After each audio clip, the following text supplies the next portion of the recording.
You're motivated, fired up, new plan, new shoes, and even a new playlist. Next thing you know, you're walking into the gym thinking to yourself, I'm gonna make up for lost time. The problem is that mindset is exactly how beginners burn out, get hurt, or quit within the first few weeks. It's not that you aren't working hard enough, it's that you're doing more than your body can recover from. And that's a huge difference. Most beginners don't quit because they're lazy or they don't want it. They quit because they feel wrecked and defeated. They get so sore, they can't sit down without bracing. Their knees start barking. Their elbows ache. It's the whole everything hurts and I'm dying. So they miss one workout and then another, and suddenly the whole thing's over. Here's what nobody tells you. If your first month of training feels like punishment, your brain begins to associate training with misery, dread, pain, and failure. But if your first month feels manageable, challenging, but doable, you start building something way more powerful than motivation. You start building identity. In this video, I'll show you how much training a beginner really needs to see results, why recovery and not intensity is the real driver of your progress, and how to build a simple workout plan around the 6 primary human movements so you can easily get started. Think back to the first time you worked out seriously. You were wrecked.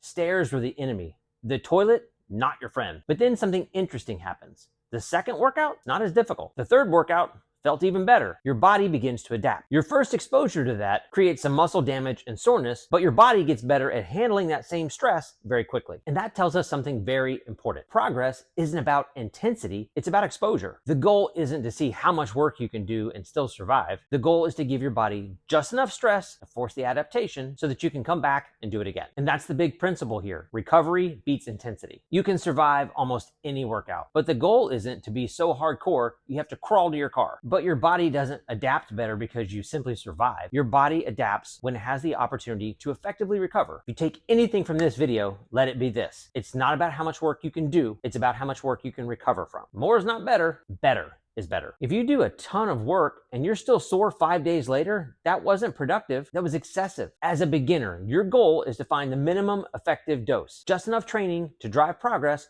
without digging a recovery hole you can't get out of. Can you train again in 48 to 72 hours and genuinely feel ready? Can your joints handle the load? Could you add a little weight or a few reps and still be able to effectively recover? That's progress, and it's very personal. Recovery is individual, but you don't recover in a vacuum. All the stress of your daily life is there as well. Think of your recovery like a budget. You only have so much to spend. Your training, your personal stress, professional stress, your nutrition, all these things require recovery. And if you go over budget, you start building up recovery debt. So if you're single and sleeping 8 hours a night, you'll have better recovery than if you're married with kids only getting 6 hours. That's just reality. But here's another trap that most beginners fall into. By week 3, you start feeling stronger and you make the mistake of trying to do too much. But most of those early gains are neurological. Your body, your nervous system, is simply learning how to recruit muscle better. Your coordination improves, and you simply feel more capable. Resist the temptation to add too much weight, too many reps, too much work overall, and specifically too much intensity. Accelerate too fast, and suddenly everything from your eyeballs to your ankles starts to hurt. Your muscles adapt pretty quickly, but your connective tissues, like tendons and ligaments, those adapt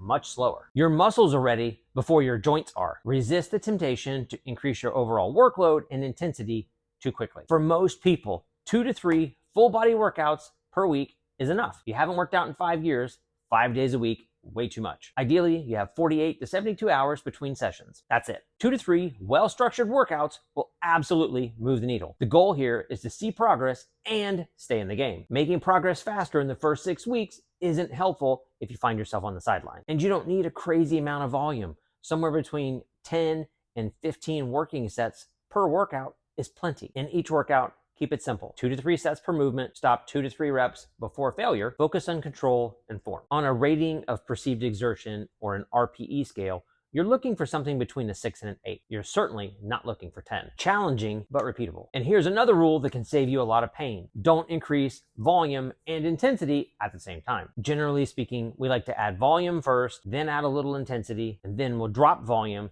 to add more intensity. Small increases stacked over time allow you to continue seeing progress. Now let's talk about what your training should include. We highly recommend that everyone, including beginners, build a baseline in the 6 primary movement patterns: push, pull, hinge, squat, lunge, and carry. And for your core, we can throw in some rotation and anti-rotation. And remember, early on, It's not about max weight. It's about quality. Focus on control, full range of motion, breathing behind a brace, and maintaining good position. Most of your early strength gains will come from learning how to move well under load. You're building coordination before you build anything else. Once you have a strong foundation, you can begin to build on that. Think of it like paving a road. You wouldn't drive 90 miles an hour on an uneven dirt road. You smooth it out and you pave it first.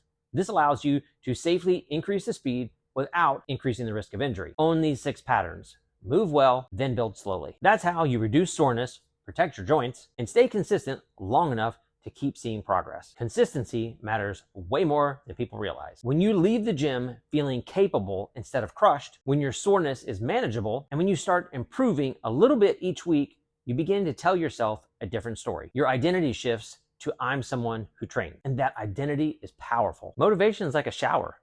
It's gonna fade, and some of you need it more than others, but your identity, that sticks. So let's set some realistic expectations. You'll probably feel stronger in 2 to 4 weeks. Noticeable changes to your body composition typically takes 8 to 12 weeks. Improving your tendon resilience, that can take months. So resist the temptation to go too fast. You're not behind, you're not broken, you're still adapting. Your first few months of training are not about how much work you can tolerate. It's about how much work you can recover from. The beginners that find success aren't the ones who work out the hardest. They're the ones that train smart, recover well, avoid injury, see gradual progress, and most importantly, stay consistent. And that's how you start smart. And here's the question that usually comes next. If you're not destroying yourself and you're keeping your volume moderate, are you actually burning fat? Because a lot of beginners still think that the only productive workouts are the ones that leave you demolished and drenched in sweat. But you don't actually have to wreck yourself to see results. In this next video, I'll break down whether or not resistance training actually burns fat, and more importantly, what drives fat loss in the first place.